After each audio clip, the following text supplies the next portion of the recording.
Hello guys, gawa tayo ng parshu. Parshu.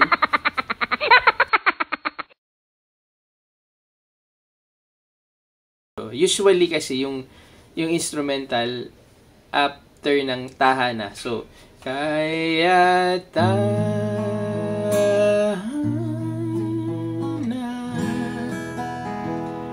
aking tahana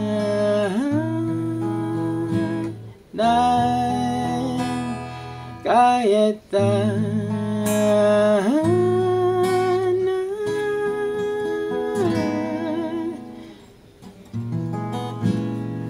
aking tahanan. Doon napapasok yung instrumental, di ba? So, ang ginawa ko ganito.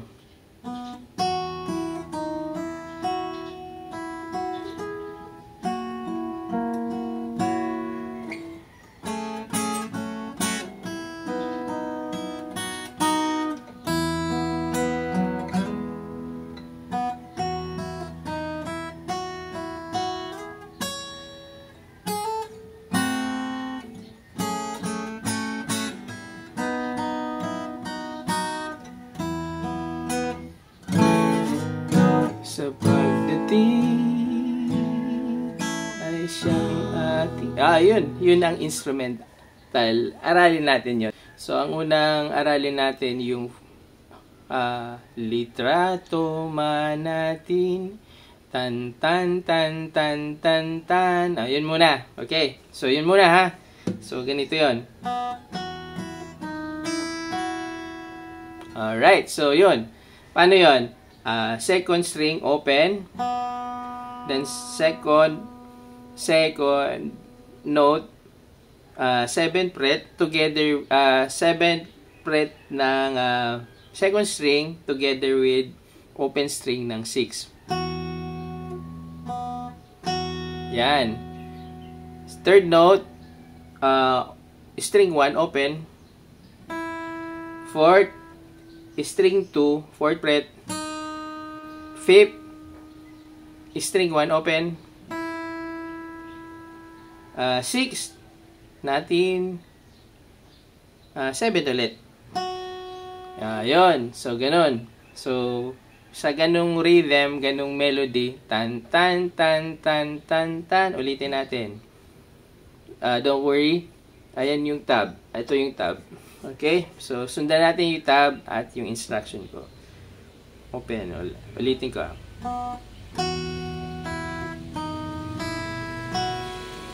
Ayun. Litrato man natin. Tapos ang susunod ay kumupas. Paano yung ay kumupas? So litrato man natin. Litrato man natin. And then ay kumupas. Ay string 1 open. Ay pas.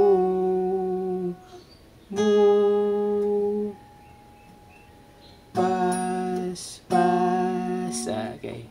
So, ay kumupas. Paano yung ay kumupas? Ay, open string 1. Ay, then 7 fret string 2.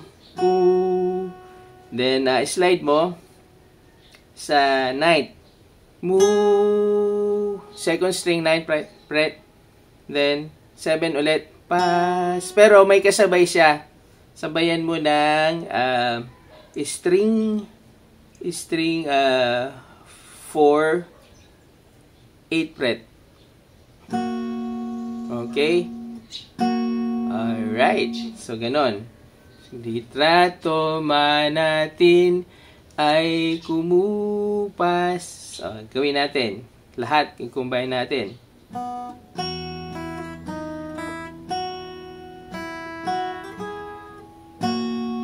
Diba? Litrato man natin ay kumupas. While kumupas, then sabayan natin, stay lang. Sabayan natin ng other harmony. So, string yung harmony is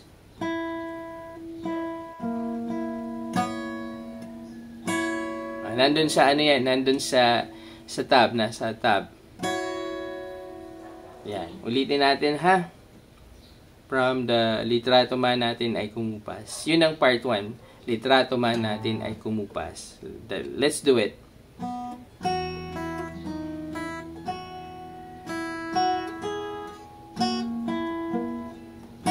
Oh, sumabit.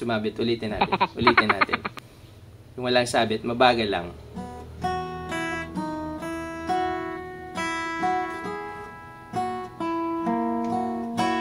Yan. So, yun ang kumupas. Ang susunod, ikaw aking noon, ngayon at bukas. Alright. Aralin natin yung next. So, ikaw aking noon, ngayon at bukas. So, bar, second fret. Then, together, press doon sa string 1, fourth fret. Ikaw. Dalawang beses yun. So, tatlong string pagsabayin mo.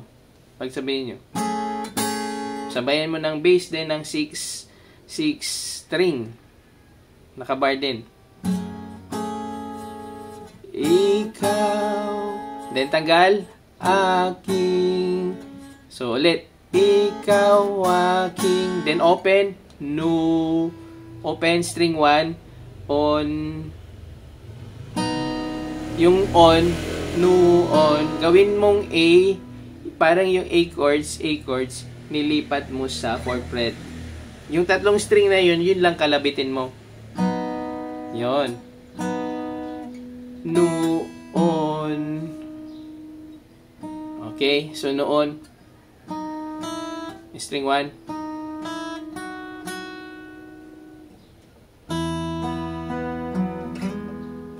Okay, so ikaw aking noon, ngayon. Yung ngayon is, stay ka lang dyan. String 2, string 1, ngayon, at,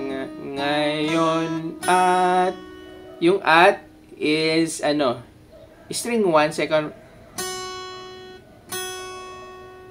ngayon at bukas, open, sabayin mo yung string 1 tsaka string 6. Then pluck, string 2, string 3, string 4, slide yung 4 sa 5th fret. Okay, so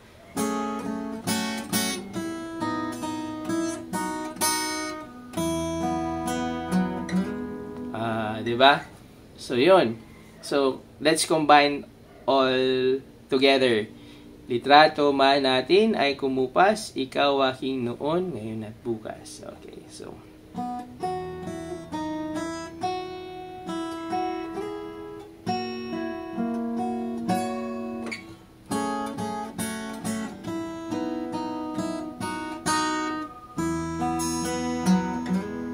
Same. Second part, kung paboritong kwento nating magwakas.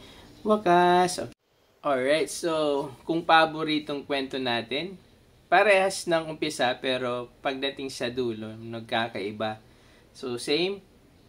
Kung paboritong kwento natin.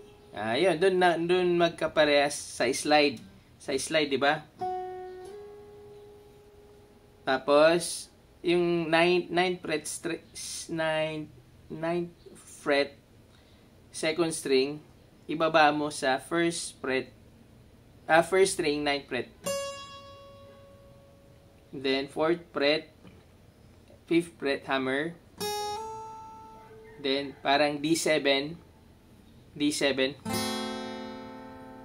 Then, yung parang ikaw aking noon, ngayon at bukas. Ganun din.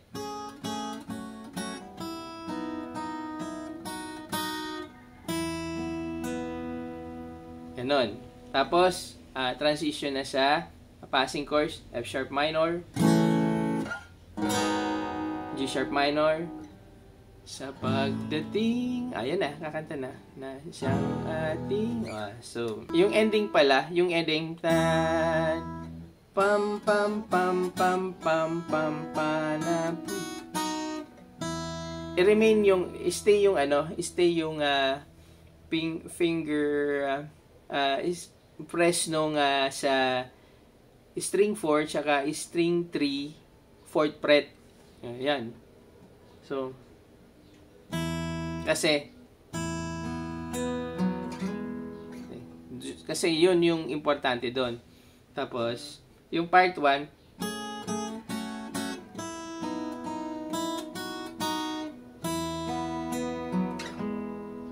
then kung paborito, same.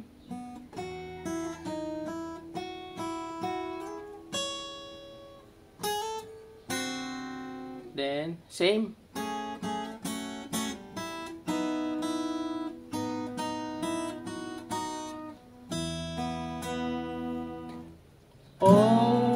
F sharp minor. Sa pagdating. So, ay siyang atin. Nasa chorus na yun ng part 1. So, buuin natin yung solo instrument this time. Alright? And then, I hope you will be able to follow. Okay. Yung buo na. Part 1, part 2.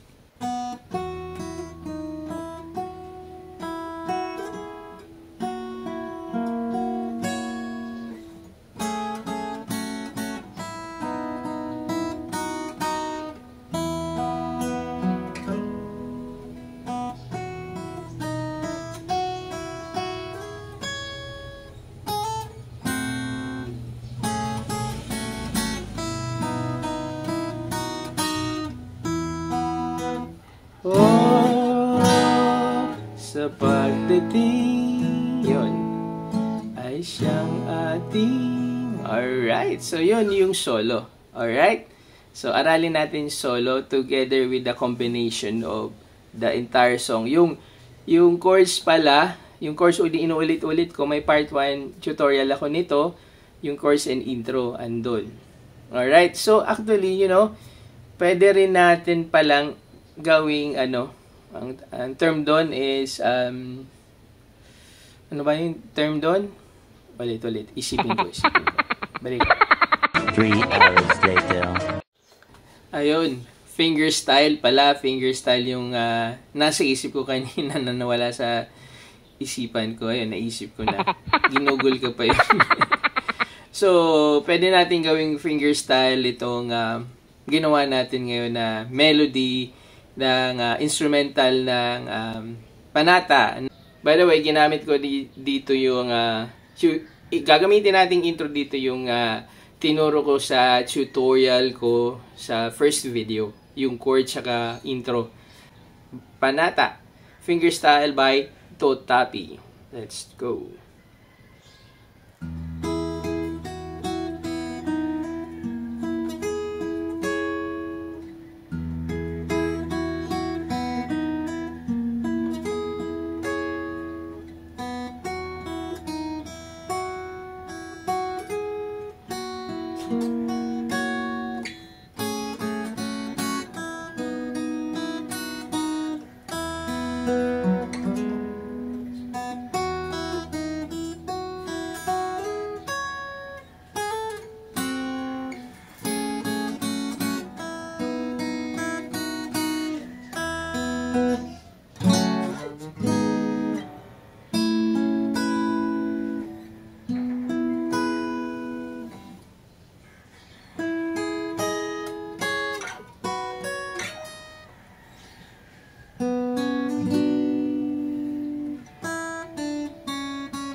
So guys, salamat sa panunood. Salamat sa song ng Totapi. Salamat sa inyong panahon. Huwag kalimutang mag-subscribe, mag-like, mag-share. And see you sa ating susunod na video. Alright.